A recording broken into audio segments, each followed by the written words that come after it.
বিসমিল্লাহির রহমানির রহিম। আসসালামু আলাইকুম রহমতুল্লাহি ওয়া বারাকাতুহু। দশমিক বিডি চ্যানেলের পক্ষ থেকে তোমাদের সবাইকে স্বাগতম। আজ আমি দ্বাদশ শ্রেণীর উচ্চতর গণিতের কণিক অধ্যায়ের অধিবৃত্তর অনুশীলনী যে অঙ্কগুলো আছে সেগুলো দিয়ে শুরু করব। আজকে অনুশীলনীর হচ্ছে 1 নাম্বার ক্লাস। দেখো তোমাদের কেতাব স্যারের বইয়ে 1-এর এ নাম্বার যে অঙ্কটা দেওয়া আছে, এখানে আমি অঙ্কটা উঠায় রাখছি। 9x² মাইনাস 16y² ইকুয়াল হচ্ছে 144। এই ইকুয়েশনটা দেওয়া আছে। এখান থেকে আমাকে অধিবৃত্তের আদর্শ সমীকরণে রূপান্তর করতে হবে এবং অধিবৃত্তের কেন্দ্র, শীর্ষবিন্দু, উৎকেন্দ্রিকতা, উপকেন্দ্র, অক্ষ, উপকেন্দ্রিক লম্বের দৈর্ঘ্য, নিয়ামক রেখার সমীকরণ ও অধিবৃত্তটির অসীম তটের সমীকরণ নির্ণয় করতে হবে। ঠিক আছে?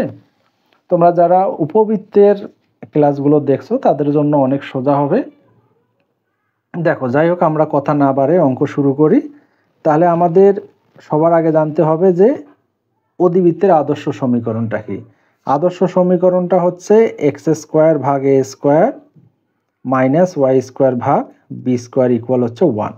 তাহলে এই সমীকরণটা আমাকে রূপান্তর করতে হবে। দেখো, তাহলে এখানে কি আনতে হবে? 1। তাহলে আমি ওইটা দ্বারা উভয় পাশে ভাগ করে দিব। 144 মাইনাস 16y² ভাগ হচ্ছে 144 ইকুয়াল কত? 1। তাহলে এখন যদি আমি 9 দিয়ে 144কে ভাগ করে দেই, তাহলে 144 ভাগ 9 তোমরা দাও, এখানে আসবে কত? 16 মাইনাস y² 144 ভাগ হচ্ছে 16, এখানে আসবে 9। ঠিক আছে? দেখো, আমি দেখাই দিচ্ছি। এখানে 144 ভাগ হচ্ছে 9 16, আর 144 ভাগ হচ্ছে 16, তখন আসবে 9। ঠিক আছে? তাহলে আমাকে এখানে কি করতে হবে? এটাকে বানাবে a², এটাকে বানাইতে হবে b²। তাহলে আমি যদি এখানে 4-এর উপর স্কোয়ার দেই তাহলে 16, এখানে যদি আমি 3-এর উপর স্কোয়ার দেই তারপর লিখতে পারবো 9। তার মানে এখান থেকে দেখো আমার আদর্শ সমীকরণটা হয়ে গেল। তাহলে আমি এখানে লিখতে পারি a সমান সমান হচ্ছে 4, b সমান সমান হচ্ছে 3। তোমরা যারা অধিবৃত্তের উপবৃত্ত সমীকরণটা দেখছো, সেখানে দেখো আমরা চিন্তা করতাম a এর মান বড় না b এর মান বড়, কিন্তু এখানে কিন্তু তা না। এখানে দেখতে হবে x আগে আছে না y আগে আছে। ঠিক আছে? এখন আমাদের উৎকেন্দ্রিকতা বাইর করতে হবে। যদি উৎকেন্দ্রিকতা চাই নেই, কিন্তু উৎকেন্দ্রিকতা লাগবেই। লিখবো উৎকেন্দ্রিকতা। উৎকেন্দ্রিকতা e² সমান সমান, এটা হচ্ছে a² প্লাস b² ভাগ হচ্ছে a²। কেন a²? যেহেতু x আগে আছে। ঠিক আছে? আর অধিবৃত্তের উৎকেন্দ্রিকতা হচ্ছে প্লাস হয়, আর উপকেন্দ্রের ক্ষেত্রে মাইনাস, উপবৃত্তের ক্ষেত্রে মাইনাস হয়। মানগুলো বসা দাও। a এর মান কত? 4, 4-এর উপর স্কোয়ার করলে 16। b এর মান কত? 3, 3-এর উপর স্কোয়ার করলে 9। তাহলে এখানে হচ্ছে 16। তাহলে এটা যদি আমি করি 16 9 কত হয়? 25 ভাগ হচ্ছে 16। তাহলে আমি যদি শুধু ই বাইর করতে চাই তাহলে √25 ভাগ হচ্ছে 16। তাহলে এখানে হচ্ছে 5 ভাগ হচ্ছে 4। তাহলে এটা কি পাইলাম? আমি উৎকেন্দ্রিকতা পাইলাম। তাহলে কেন্দ্রের স্থানাঙ্ক দেখো তো, এটা তো আদর্শ সমীকরণে আছে, তাই না? এখানে x এর পরিবর্তে অন্য কিছু, y এর পরিবর্তে অন্য কিছু থাকলে তখন আমরা ধরে নিতাম। যেহেতু আদর্শ সমীকরণে আছে, তাহলে লিখব কেন্দ্রের স্থানাঙ্ক।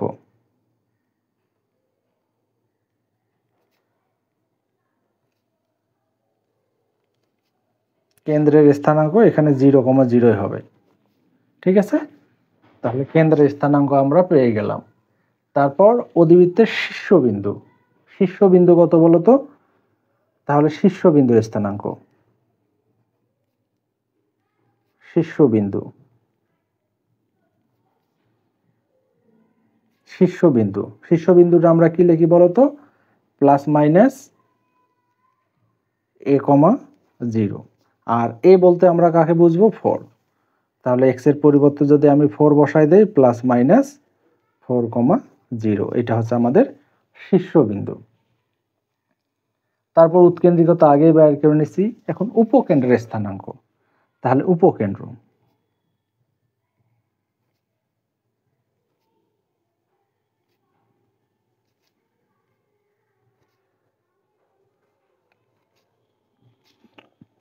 উপকেন্দ্রের স্থানাঙ্ক, উপকেন্দ্রের স্থানাঙ্কটা কত?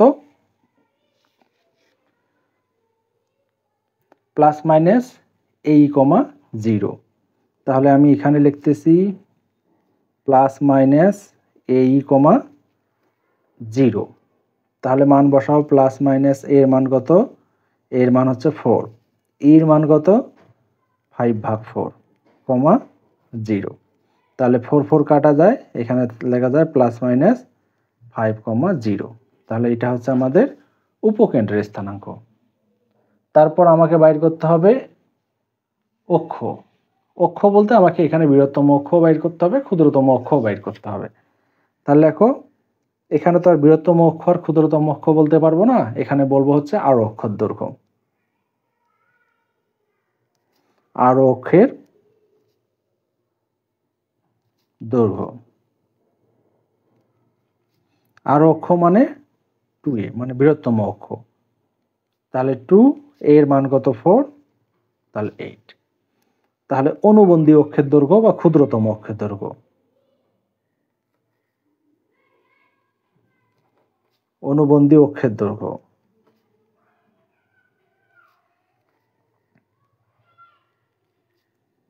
এখানে হচ্ছে 2b।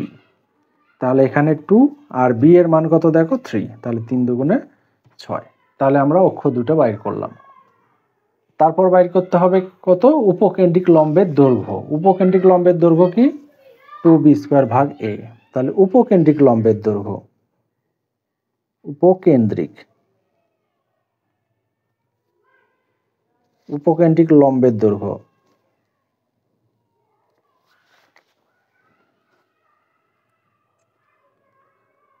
সূত্র হচ্ছে 2b²a। তাহলে 2 থাকবেই, b বলতে 3, তার উপর স্কোয়ার, a বলতে হচ্ছে 4।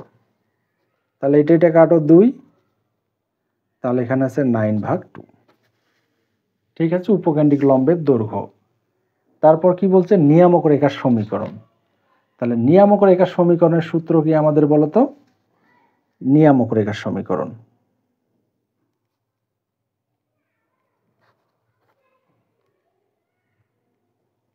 নিয়ামক রেখার সমীকরণ, নিয়ামক রেখার সমীকরণ x equal plus minus a/e, তাই না? তাহলে এখন বসায় দাও। তাহলে x প্লাস মাইনাস এর মান কত? 4, আর এর মান কত? 5/4। এটা আমরা মানগুলো বসায় দিচ্ছি। যদি আমি গুণ করে দেই, তাহলে প্লাস মাইনাস 4টা উপরে যাবে, 4 4 16/5। এইটাও রাখতে পারো, অথবা 5x equal to plus minus এটাও রাখতে পারো। ঠিক আছে, যে কোনো একটা রাখলেই হবে। উত্তর তো আর মুখস্থ করে দেওয়া সম্ভব না, তোমরা ক্যালকুলেশনে যেটা আসবে ওইটাই রাখবা। ঠিক আছে, তারপর কি বলছে? অসীম তটের সমীকরণ।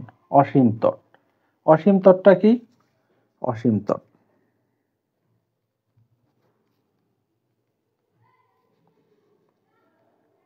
অসীম তট y equal plus minus bx/a। এখানে যা আছে তাই থাকবে, প্লাস মাইনাস b বলতে কত? 3, a বলতে 4। যদি একটু সাদা লিখতে চাও, 4y প্লাস মাইনাস 3x। এই হলো আমাদের উত্তর। ঠিক আছে, আশা করি তোমরা বুঝতে পারছো। দেখো, যারা বুঝতে পারো নাই, ভিডিওটা আবার বারবার একটু পজ করে দেখো, ইনশাল্লাহ বুঝে যাবো। তাহলে চলো এখন আমরা তোমাদের অনুশীলনের 2 নম্বর অঙ্কটায় যাব। এখানে তোমার একটা সমীকরণ দেওয়া আছে, দেখো এখান থেকে নিয়ামক রেখার সমীকরণ প্রমাণ করতে বলছে। 3x ইকুয়াল প্লাস মাইনাস 4, এটা নিয়ামক রেখার সমীকরণ প্রমাণ করতে বলছে। আর একটা উপকেন্দ্রিক লম্বের দৈর্ঘ্য প্রমাণ করছে 1/2√2। এটা আমাদেরকে প্রমাণ করতে বলছে তোমাদের বি নাম্বারটা। তাহলে সমীকরণটা লেখো, প্রদত্ত সমীকরণ বা প্রদত্ত অধিবৃত্ত, অধিবৃত্ত বলাই ভালো। কি দেওয়া আছে এখানে? দেওয়া আছে x square minus 8y square equal কত? 2। তাহলে যেগুলো বাইর করতে বলছে আমরা ওগুলো পরে বাইর করব, আগে এইটাকে আমরা আদর্শ সমীকরণে রূপান্তর করব। তাহলে আদর্শ সমীকরণটা কি? এক্স স্কোয়ার ভাগ এ স্কোয়ার মাইনাস ওয়াই স্কোয়ার ভাগ বি স্কোয়ার।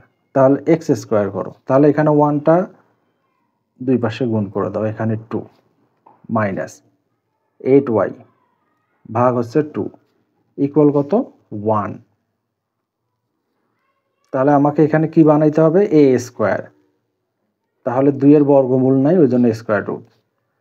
তাহলে ওয়াই স্কোয়ার, তাহলে 8টা দিয়ে ভাগ করে দাও, ঠিক আছে? কারণ আমাকে ওয়াই স্কোয়ারে কখনো সহগ রাখা যাবে না, বা এক্স স্কোয়ারেও কখনো সহগ রাখা যাবে না, সবসময় আমাকে সহগ মুক্ত করতে হবে।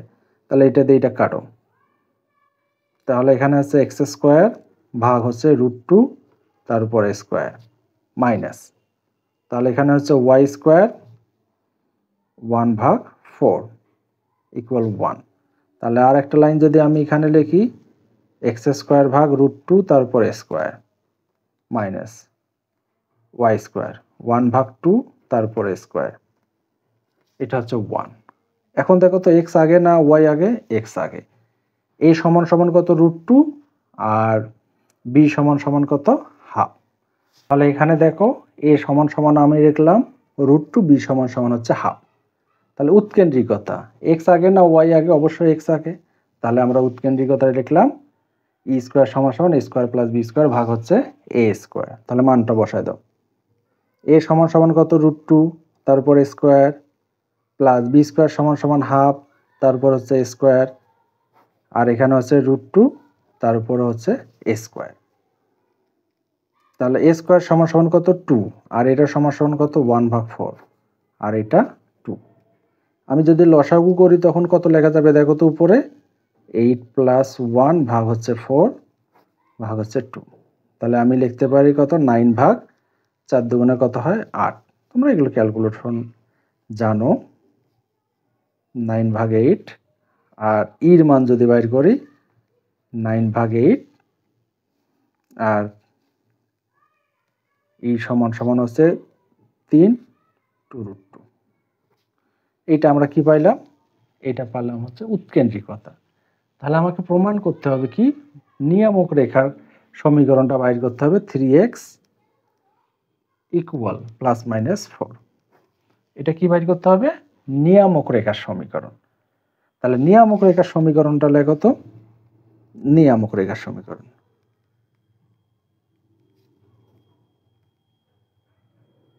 নিয়ামক রেখার সমীকরণ x ইকুয়াল ± a/e। মানগুলো বসায় দাও। x তো x এই থাকবে প্লাস মাইনাস, a এর মান কত? √2, e এর মান কত? 3/2√2। আমরা যদি এটা উল্টাই দেই তাহলে 2, দুইটা √2 মিলে একটার উপর a স্কোয়ার ভাগ হচ্ছে তোমার 3, গুণ করে দাও। তাহলে 3x ± স্কোয়ার রুট কাটা 4। দেখো এটা আমাদের প্রমাণ হয়ে গেছে, ঠিক আছে? আশা করি তোমরা বুঝতে পারছো। আর একটা বাইর করতে বলছে উপকেন্দ্রিক লম্বের দৈর্ঘ্য 1/2√2। তাহলে এটা প্রমাণ করতে হয়। তাহলে লেখো উপকেন্দ্রিক লম্বের দৈর্ঘ্য। উপকেন্দ্রিক লম্বের দৈর্ঘ্য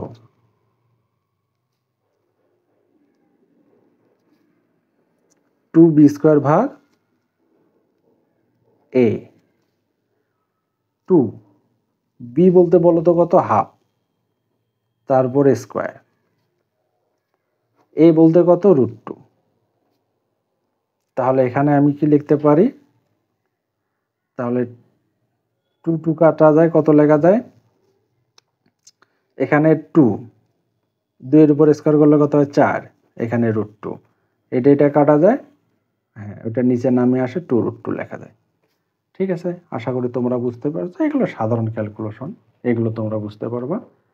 তোমাদের বেসিক জিনিসটা হচ্ছে যে আসলে কখন আমরা ই স্কোয়ার উৎকেন্দ্রিকতায় ই স্কোয়ার সমান সমান বি স্কোয়ার প্লাস এ স্কোয়ার ভাগ বি স্কোয়ার লিখবো, আর এই সূত্রগুলো নিয়মগুলো তোমরা পারো, এগুলো সাধারণ যোগ বিয়োগ এগুলো পারবা।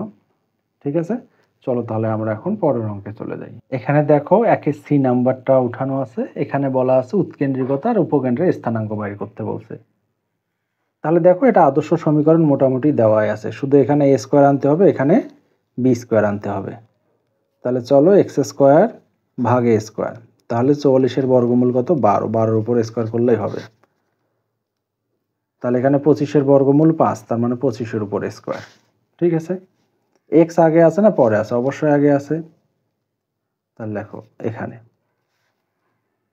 এ বলতে 12 আর বি বলতে 5। এখন উৎকেন্দ্রিকতা বাইর করো তো।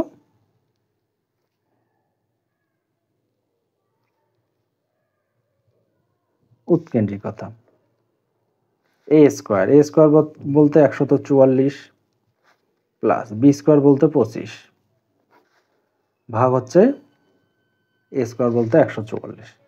একবারে বসে দিলাম 169 ভাগ হচ্ছে 144। তাহলে আমরা যদি শুধু একবারে ই বাইর করি তাহলে 169 ভাগ হচ্ছে 44। তাহলে 169-এর বর্গমূল হচ্ছে 13, 44-এর বর্গমূল হচ্ছে 12। তাহলে আমি এই যে ই পাইলাম। ঠিক আছে, ই পেয়ে গেছি। এখন বাইর করতে হবে কি উপকেন্দ্রের স্থানাঙ্ক। উপকেন্দ্রের স্থানাঙ্ক কত? উপকেন্দ্রের স্থানাঙ্ক প্লাস মাইনাস এ ই কমা 0, এটা তোমাদেরকে বের করে নিতে হবে। ঠিক আছে, এটার আমি করাইলাম, বাকিটুকু তোমরা করে নিবা। তাহলে চলো আমরা এখন পরের অঙ্কে চলে যাই। এখানে দেখো একের ডি নাম্বার অঙ্কটা উঠানো আছে, এখান থেকে আমরা উপকেন্দ্রের স্থানাঙ্ক এবং নিয়মিক রেখার সমীকরণ বাইর করব। চলো তাহলে আমরা সবার আগে আদর্শ সমীকরণে রূপান্তর করি। তাহলে এখানে লিখবো এক্স স্কোয়ার 3-এর উপর স্কোয়ার মাইনাস ওয়াই স্কোয়ার 4-এর উপর স্কোয়ার ইকুয়াল হচ্ছে 1। তাহলে এখানে আমরা এ সমান সমান কত ধরবো? এ সমান সমান 3 আর বি সমান সমান কত ধরবো? 4। তাহলে উৎকেন্দ্রিকতাটা কি বাইর করবো বলো তো? উৎকেন্দ্রিকতা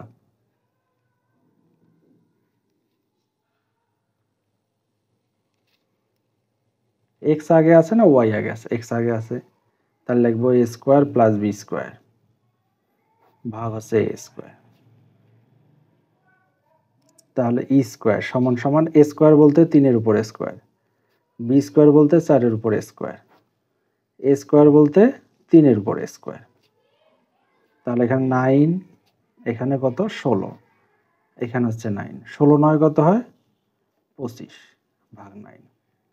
অতএব ই সমান সমান আমরা লিখতে পারি √25 ভাগ 9, তাহলে 5 ভাগ 3। এটা হলো আমার উৎকেন্দ্রিকতা। ঠিক আছে, আশা করি তোমরা বুঝতে পারছো। আর তোমাদের বাকি যেটা বলছে উপকেন্দ্রের স্থানাঙ্ক, তাহলে উপকেন্দ্রের স্থানাঙ্কটা কত? যদিও এটা আমি তোমাদের বাইর করব না। উপকেন্দ্রের স্থানাঙ্ক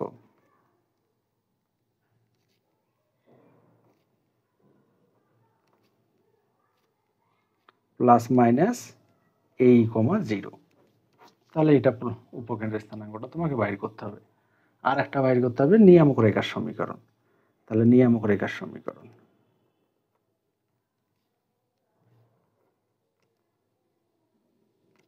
নিয়ামক রেখার সমীকরণ x equal to plus minus a ভাগ ই। তাহলে এটা হচ্ছে তোমার নিয়ামক রেখার সমীকরণ। ঠিক আছে, এগুলো তোমরা করে নিবা। আর দেখো তোমাদের একই টাইপের যে অঙ্কগুলো আছে আমি আর করাচ্ছি না, আমি একটু আলাদা টাইপের অঙ্কে চলে যাচ্ছি, যেটাতে দেখো একটু আলাদা আছে। তোমার এক ই নাম্বারটা একটু দেখো। তাহলে প্রদত্ত অধিবৃত্ত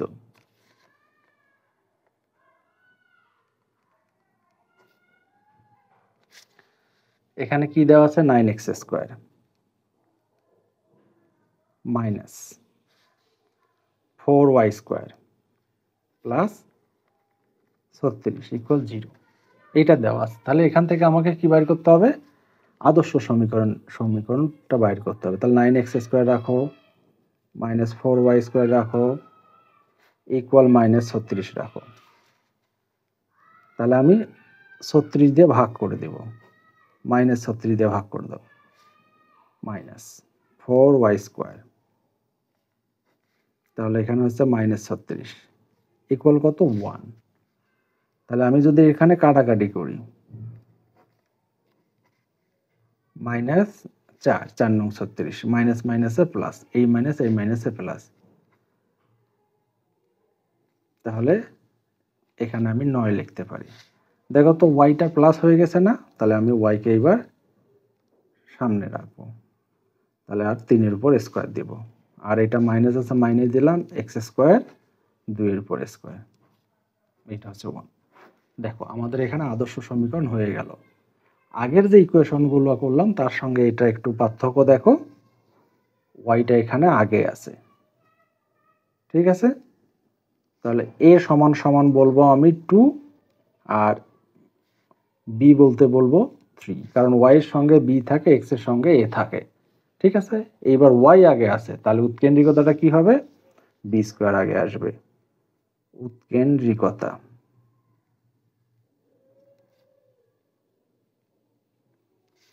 এবং সমস্ত সূত্রগুলো উল্টায় যাবে, b² a² ভাগ হচ্ছে b²। মান যদি বসাই দেই, b বলতে 9, a বলতে 4, b বলতে 9, 9 আর 4 কত হয়? 13 ভাগ 9। অতএব e সমান সমান লেখা যায় √13 ভাগ হচ্ছে 3, কারণ 13-র বর্গমূল নাই, 9-এর বর্গমূল আছে। তাহলে আমি এটা উৎকেন্দ্রিকতা পাইলাম। আর কি কি বাইর করতে বলছে? যেগুলো বাইর করতে বলছে, শীর্ষবিন্দু বাইর করতে বলছে, উপকেন্দ্র বাইর করছে, উপকেন্দ্রিক লম্বের সমীকরণ ইত্যাদি, যেগুলো বাইর করতে বলুক না কেন, তোমরা যদি এই সমীকরণটা ভালো করে বুঝতে পারো, বাকি সব তোমাদের দ্বারা বাইর করা সম্ভব, ঠিক আছে? তাহলে সমীকরণটা এটা চেনার উপায়টা কি? যে x² ভাগ a² প্লাস y² ভাগ b², এটা যদি থাকে এটাকে বলবো উপবৃত্ত। তাহলে x² ভাগ a² মাইনাস y² ভাগ b², এটা হলো অধিবৃত্ত, y² ইকুয়াল 4ax, আর এটাকে বলতেছি আমরা কি? পরাবৃত্ত। উপবৃত্তের ক্ষেত্রে কি লাগে? যেটা উপবৃত্তের ক্ষেত্রে লাগে a বড় না b বড়, অধিবৃত্তের ক্ষেত্রে লাগে হচ্ছে তোমার x আগে না y আগে, আর পরাবৃত্তের ক্ষেত্রে y² না x², এগুলোর উপর ডিপেন্ড করে আমাদের সূত্রগুলো আমরা বসাইতে পারি। তোমাদের কারো যদি বুঝতে সমস্যা হয়, তোমরা পরাবৃত্ত দেখো, উপবৃত্ত দেখো, তারপর অধিবৃত্ত দেখো, ইনশাল্লাহ তোমাদের কোনো রকমের সমস্যা থাকবে না, শতভাগ সমস্যা সলভ হবে কোনো প্রাইভেট ছাড়া।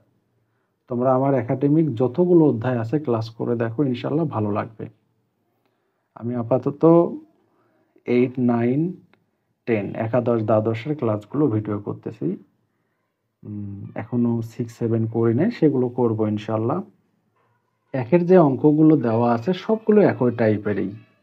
তোমরা যদি সমীকরণটা চিন্তা, এটা উপবৃত্ত না অধিবৃত্ত, আর সেটা যদি আদর্শ সমীকরণে রূপান্তর করতে পারো, প্লাস যদি সূত্রগুলো মনে থাকে, তাহলে আর সমস্যা হওয়ার কথা না। আজকে এই পর্যন্তই। পরের ক্লাস ইনশাল্লাহ তোমাদের অনুশীলনে 2-এর যে অঙ্কগুলো আছে সেগুলো দিয়ে শুরু করব। আমার ক্লাসগুলো যদি তোমরা নিয়মিত পাও বা পেতে চাও অবশ্যই, তাহলে আমার চ্যানেলটাকে সাবস্ক্রাইব করো, আর আমার অঙ্কগুলো যদি ভালো লাগে অবশ্যই একটা করে লাইক দিও। ধন্যবাদ সবাইকে। আসসালামু আলাইকুম ওয়া রাহমাতুল্লাহি ওয়া বারাকাতুহু।